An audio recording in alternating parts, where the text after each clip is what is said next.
ঢাকার ধামরাই উপজেলার গাঙ্গুটিয়া ও আমতা union BNP অঙ্গ সহযোগী সংগঠনের আয়োজনে সাবেক প্রধানমন্ত্রী মরহুমা বেগম খালেদা জিয়ার আত্মার মাগফিরাত কামনায় দোয়া ও মিলাদ মাহফিল অনুষ্ঠিত হয়েছে।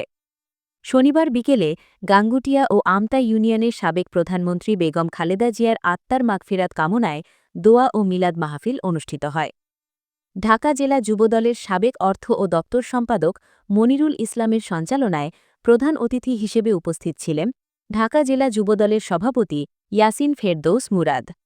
এ সময় বিশেষ অতিথি হিসেবে উপস্থিত ছিলেন ঢাকা জেলা যুবদলের সহসভাপতি ইবাদুল হক জাহিদ, ঢাকা জেলা বিএনপির সাবেক প্রচার সম্পাদক সুনীল সাহা, ঢাকা জেলা উত্তর ছাত্রদলের সিনিয়র সহসভাপতি ইসমাইল হোসেন সুমন, সাবেক সহ সাংগঠনিক সম্পাদক রাকিব হোসেন, বিএনপি নেতা জাবেদ কোম্পানি সহ যুবদল ছাত্রদলের বিভিন্ন স্তরের নেতাকর্মীরা। অনুষ্ঠান শেষে সাবেক প্রধানমন্ত্রী মরহুমা বেগম খালেদা জিয়ার আত্মার মাগফিরত কামনায় ও দেশের কল্যাণ কামনায় বিশেষ দোয়া ও মোনাজাত করা হয়। জোয়ারাম তা বটতলা ঈদগাহ মাঠে